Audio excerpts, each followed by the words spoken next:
Hey, what's up, everybody? I am just checking in. It's been a hot minute. I haven't been putting out videos as frequently as I would like to. You could probably tell that my beard is gone temporarily. I'm regrowing it. Yesterday, I released an album under my old band name, Hereafter. And I've been writing and recording music for many years now. Most of which has been done on my own. Like I record everything at my house, and I've always done that, even when it was on a little 4-track and it sounded terrible. But I've always done that because, well, two reasons. One, save money. Two, it's good experience. I wanted to learn how to do it. When I did eventually go to Berklee College of Music, I did take some engineering courses. I took MIDI, I took synthesis, I took a bunch of courses to kind of build me to that point. I was going to try to enter the production and engineering major, but program, and I didn't end up doing it. I ended up doing music business, which I enjoyed thoroughly, but when I graduated, there just was no work in music business because the industry had just collapsed. I graduated in 2001, and then the whole industry just like fell apart. Between digital and everything just kind of booming and taking over, and it just wasn't a good time. So I basically started to just kind of do my own thing. I just continued making music because that's what I like to do. So I did put out an album yesterday, and it's called The Lies That We Embrace. I wrote it over the summer. Started in July. Actually started in June, but the first 2 tracks I wrote, I didn't end up using because kind of like think of it like a warm up. You know, I start writing, and the first thing I write, if it's good, I'll use it. If it's not good, I don't use it. So I liked like the riffs and stuff that I wrote, but vocally I had a hard time coming up with stuff for it, so I just kind of set it aside. And I might revisit it again in the future, but for now, I moved on to and just continued writing, and I just tried to take a different approach to this one. Last album I wrote primarily on the guitar, which was Burn It Down. This album, actually I wrote a lot of it on the bass guitar. Like I just wanted to get some kind of grooves and some kind of more rhythmic feel to it. That's the approach I took. I kept it simple. I tried to focus more on the songs themselves than chord progressions and melody, and just tried to get the sound that I wanted. There's about 10 songs on there. Some pretty cool guitar riffs, guitar solos, some good melodies that I'm proud of. Yeah, I feel like I've improved and I've grown a little bit musically. Not sure where that takes me in the future, but just continue doing what I do and hope for the best. Some of my plans going forward. The only unfortunate thing about what I do musically is I'm pretty much on my own. I do have a drummer, a friend, John Signorella, who lives out in Las Vegas, who is an awesome drummer and is great to work with because we're able to continue to work together. We've been playing together since 2002. We wrote an album called Behind These Walls, which is also available, but everything that we've released is not in the correct order of when it was written, or we basically just decided, hey, let's put these things out. We've had them sitting around for a while now, and it'd be cool if it was just out there. So we just kind of randomly just started firing stuff out. We put out Time. I think that was the first album we released since we restarted playing and writing and doing everything, because we got together in Hereafter actually formed in 1997 in high school. I was a junior or senior. And it formed with Tom Caruso and Jerry Keating. Tom played bass and sang, and Jerry played drums, and I played guitar and also sang. Tom and I had been playing together since we were in 3rd grade. We lived maybe a block away from each other and just continued to always like play music together and write and hang out and whatever. So we had pretty good friendship growing up, and Hereafter kind of stemmed from that. We wrote an album. We went to a studio, recorded the album, which ended up sounding awful. The engineer from the studio was just like the worst. He actually fell asleep during the recording. And us being kids, we didn't really say anything about it other than we were just like, wow, can't believe he fell asleep. And maybe the music was that bad. I don't know. But I'd like to think it was a little better than that. But so we put that out, and at the time it was on a cassette tape, which actually I have, and it was pretty bad. So we went to college. We all went away to college. I went to Berkeley. Tom went to Messiah College, and Jerry went to, I believe it was Rowan, Rowan. And basically we all went our separate ways. We continued talking through, at the time, email, because we didn't really have cell phones at the time. That's how old I am. And when we would come home for breaks, like summer break or Christmas break, we would try to get together and play. And we continued writing, and we ended up writing, I believe it's 8 songs. We wrote our first actual album, and we called it Imagination, and we eventually recorded it in 2001 after we graduated, after we all kind of finished school. We recorded this album on a 4-track, which I still have. It was the most ridiculous thing ever. Jerry and I had a crap ton of splitters, headphone splitters, and we put the 1/8 inch to 1/4 inch adapters on all of them and put them in the 4 tracks and basically turned the 4-track into an 8-track, and basically mic'd up the drums into 8 tracks, and then I would dump it down to a computer and have all the tracks, mix it, and then I would dump it into a stereo track, and then I would record my guitars on a computer through direct input through my amplifier. Actually, at the time I had a Mesa Boogie, and the back had a little direct out, which was awesome. Plugged it right in, and it sounded great. It worked. And I believe at the time I've used Cakewalk, I've used Sonar, I've used Pro Tools, of course, and I'm currently using Logic. But so I recorded all this. I recorded vocals, had Tom come over, did the bass.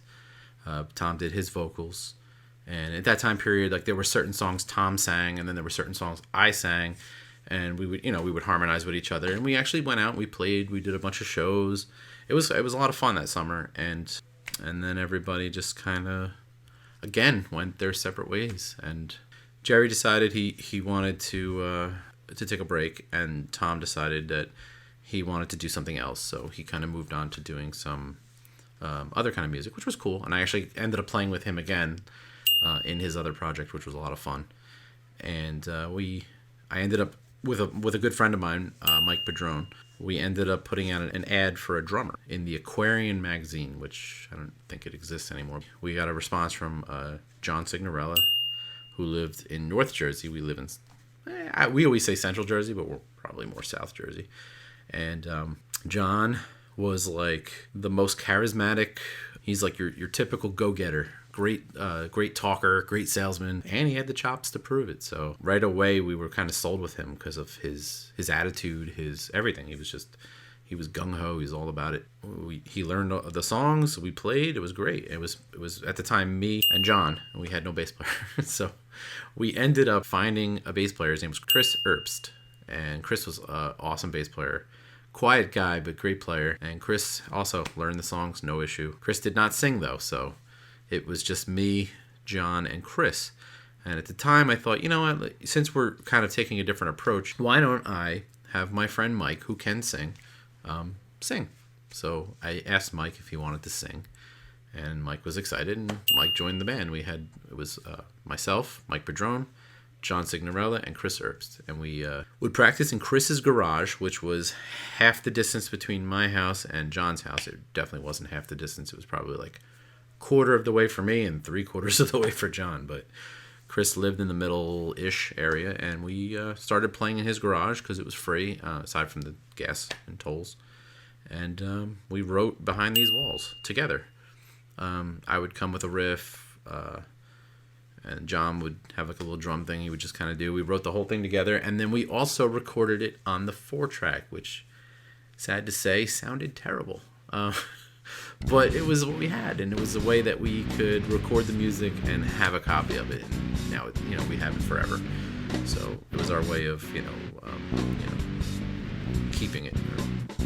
So we did that, and we played. We did some shows. We played around North Jersey, played around New Jersey, played, wherever we could, whenever we could. And then at the same time, it's maybe a year, and Chris decided he didn't want to play anymore.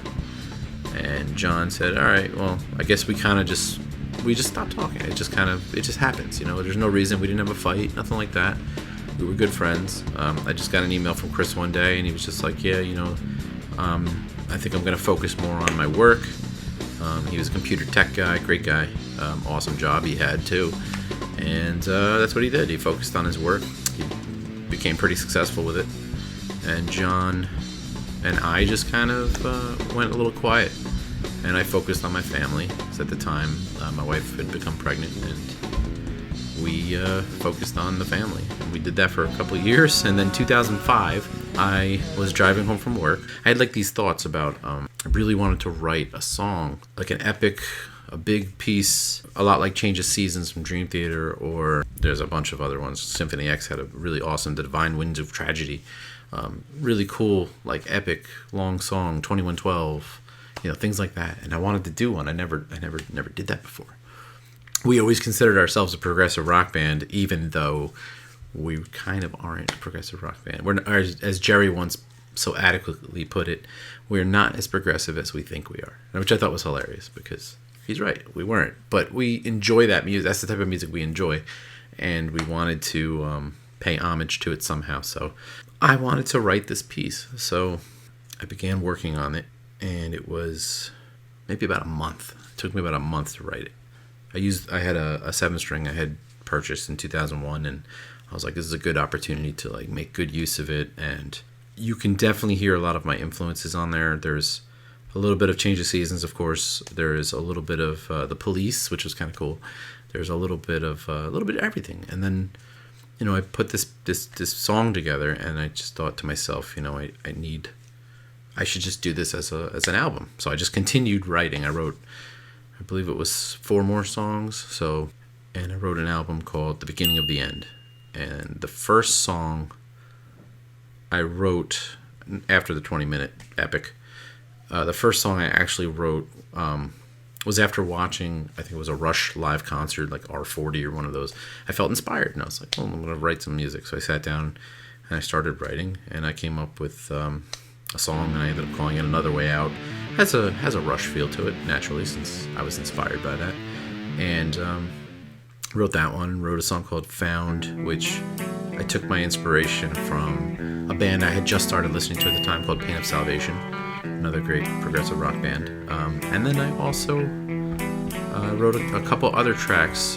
One I wrote with, I believe it was, with Jerry, right before he left. We started writing. We wrote the riff, and he had this really cool drum part. So I tried to recreate it on a drum machine, but yeah, the idea was there. So that one was called The Beginning of the End, and that was where I titled the album after. I ended up breaking it into 2 pieces, that song. The Beginning of the End, Part 1, which was the end, and Part 2, I titled Lifetime, which was more of a standard radio type song. At the time, for my writing, it's about 3 minutes and 50 seconds long. None of the songs were really that long outside of the song I ended up calling September Sun, which I based on the 9/11 tragedy, because I was feeling a kind of way about that. So I demoed The Beginning of the End, and at that point wasn't playing with John or anybody. That was just me. So I had done all this music, and I sent it to Jerry. I haven't talked to Jerry in a while, and I thought, hey, maybe he'd like to get involved. And sure enough, Jerry was excited, and I had upgraded to a digital, I think it was a Boss 16 track, but it was 8 inputs, so you can record 8 at one time. And you can record right to the device. So perfect. So I got together at Jerry's, set up microphones. We recorded the drums on this new device I had. Same idea, dumped it down to a computer, recorded the beginning of the end, and we had this awesome sounding demo. And we didn't do anything with it. We didn't play any shows. We just had it. It was done. And then we just kind of stopped, and that was it. 2005. Maybe a year later, I get a phone call from John Signorella, my good friend and drummer, who I hadn't spoke to in a couple of years. He had just gotten into this project called Seven Wiser. I, at the time, wasn't sure of who Seven Wiser was, so I looked them up, and they had this song. It was on the radio at the time called "Take Me As I Am," and I was like, "Holy crap, I know that song!" It was in a video game I was playing, MVP Baseball, at the time. So I was like, "Wow," He goes, "Yeah, they might be looking for a guitar player." I'm like, "I'm your guy." So John calls John Santos, who's the singer of Seven Wiser, and says, "Hey, my boy Bill would love to play or love to audition, because you don't just get the job, you have to audition. It would be great because John played guitar, and there was another guitar player named Joe Bell who was awesome, and Joe is one of the nicest guys, great guitar player." And John said, "I'd like to focus more on singing, so if Bill is interested, yeah, we'll have him come out and do an audition." Sure. So I went out to a studio out in Long Island. I learned the first album, which was the only album at the time. And I went out there, and he would just title a song, and I would just play it. And I nailed it. And he gave me the job right on the spot. He was like, "Yeah, man." He goes, "If you want it, it's yours." I'm like, "Awesome." So I joined Seven Wiser, which was an awesome experience. I was in Seven Wiser for a couple of years. We played a bunch of shows, opened up for a bunch of awesome bands. We even wrote some music together, and we ended up recording a second album called Stronger. And then, we were about to sign a new record contract. Seven Wiser was originally signed by Wind Up Records, which is the record label that had Creed, Evanescence, and Wind Up had dropped Seven Wiser maybe a couple months after the album's release. Actually gave Seven Wiser the masters, which was unheard of, and allowed them to go off on their own, and that's what they did. We had interest from another label. I believe they were called Crash Records, and Crash was about, sent us over a contract. We were going back and forth with the lawyer, and then oddly enough, Crash Records was bought out by, I believe it was Head from Korn, and sent over a different contract, which wasn't necessarily in our favor. So we ended up kind of falling out of that, and we ended up just kind of dropping everything, and we decided to reassess the situation. We ended up changing the band name to Fall Zone. There's a lot of reasons why, but one of the main ones was that Seven Wiser, the band name, we did not own the rights to that. When the band started, it was put together by John Santos and Sandy Thomas, who is the manager. Great guy, radio guy, does voiceovers. If you've heard commercials on the radio, you've probably heard his voice. And so Sandy had actually owned the band name. And at the time, we weren't working with Sandy, so we decided in good faith, we decided to just change the name. So instead of going through legal things or whatever, we just said, let's change the name, Fall Zone. We already had recorded Stronger, so all we did was we repressed the album under the name Fall Zone instead of Seven Wiser. And we re-released the album. We played a bunch of shows after the fact, and then we just kind of stopped.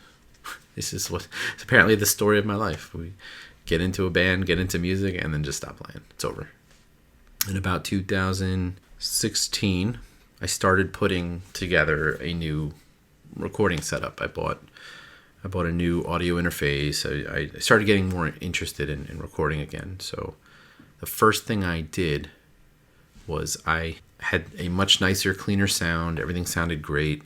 I started messing around with drum programs and learning how to come up with good drum sounds rather than just using drum machines and things like that. And I decided to re-record behind these walls because the old recording I had wasn't great. And I remember listening to the old recordings and thinking, wow, these songs were pretty good. It would be awesome if I could kind of bring better life to them. So that's what I did. I started recording them, and then I sent them to John Signorella. And John was like, dude, what did you do? This sounds amazing. And I told him, I said, I started messing around with new recording gear and new programs, and got real into, it was Easy Drummer 2 and Superior Drummer. And I got real into the whole recording process again, and it kind of re-sparked my passion for writing and wanting to play and make music again. So John and I decided to do all of Behind These Walls over. I did all the other parts. I did all the bass parts, the guitar parts, the vocals, and programmed some drums and sent them over to John and let him play his parts. So John recorded his drum parts. He has an electric drum set, a lot like mine right there. And he would record it through USB into MIDI, and then I can replace the sound with real drum sounds. So it's his performance, but with a real drum sound, which is amazing technology, man. This is where we're at. So recorded that album, and we kind of put it aside. We just kind of enjoyed it on our own. We did it. It was cool. And then we're like, hey, let's do more. So we re-recorded at the beginning of the end, just again for our own enjoyment. Set it aside. And then I said, hey, it would be amazing if I can redo Imagination, which was the first album that I ever wrote as in Hereafter with Tom and Jerry. I asked Jerry if he'd be interested in recording the drums. I had an electric kit at the time, and he was like, yeah, of course. And he came over in like maybe one day, recorded all 8 tracks. I had all these drum tracks, and I started putting them together and recorded the guitars, the vocals. And then I had Tom come and do some bass and vocals, his vocal stuff. And we have a recording of Imagination, all redone. And it sounds great. And again, set it aside. 2016 comes around, and I start getting an idea to write another, like a big epic thing. Like I've done a concept album. Behind These Walls is technically a concept album. It's a story. And I had this idea for this album called Time. I didn't know it was going to be called that at the time, but I wanted to write something based on a lot of my interests, which were science fiction, time travel, things like that, crazy stuff. So I basically wrote an album kind of focusing on a story based on some guy who time travels and is a scientist, a la Quantum Leap, goes back in time and kind of messes some stuff up and then tries to fix it. So I wrote that, which was an interesting and fun project. And I had sent it to John. I wrote most of it on the piano. In about 2 weeks, I wrote a lot of the melodies and parts, and I would write down chord progressions on little post-it notes. So I have the whole album is written on like little post-it notes and a book. I have a music notation book. So I do actually write down notes and things like that, so I wouldn't forget stuff. I'd record little pieces on the phone so I'd remember. And then once I started piecing the songs together, I started recording them on the computer. And I would send them to John, and he would come up with the drum part, send it back, and then, we just worked back and forth like this for a while. And it worked. And we had, in my mind, the album's called Time. I wanted to write 12 songs. There's 12 hours on a clock. I started to feel a little bit of pressure about it. Like, I have to write 12 songs. I struggled a little bit. In the end, I got it done. It came out better than I had hoped. And John, at the time, had been talking to Bobby Kimball from Toto. He met him at a concert, and John, being the way he is, charismatic and a great talker, became good friends with Bobby Kimball. So started talking to Bobby and said, hey, Bobby, this is what I'm working on. He sent him the album. And Bobby listened to it, and he loved it. He was like, this is great. I wonder if I'd be able to sing on a track. And so John told me, Bobby Kimball, or asked him if it would be cool if he sang on a track. I was like, yeah. What track does he want to sing on? He can sing on anything he wants. So he picked a song called Tomorrow, which is an interesting song. It works in the concept of the album, but on its own, it's kind of a strange song. So he sang on it. He was doing a concert in Vegas. John lives in Vegas. So while he was out to do this concert, he met up with John. They rented a recording studio for like an hour, maybe 2 hours. He did a bunch of takes of this chorus. They sent me the vocal track, and that was it. I put it into the song. It was amazing. And I added some EQ, some basic stuff, some compression, and it's Bobby, and like, I'm still kind of taken back by the fact that he actually wanted to sing on a track that I wrote, which is just amazing. And I'm honored to have him on there. He's a legend, and so it's a dream, in a way, a dream come true. I grew up listening to Toto because my father was a big Toto fan, especially Toto 4. That's the album, and I was just taken back by it. So that album, done. We're real proud of it. We put it out. It was the first album we released through CD Baby. That's what we used. And it was the first one that we put out. That's why I said all of our albums are out of order. We put that one out first. And then maybe a couple months later, we decided to put out Behind These Walls. So we put it because John and I wrote that album with Chris Herbst together. So we put that album out. We still haven't put out Beginning of the End, but we will. It's done. We have it. We also have not put out Imagination yet, which, again, is done, and we have it. And we will put it out for sure.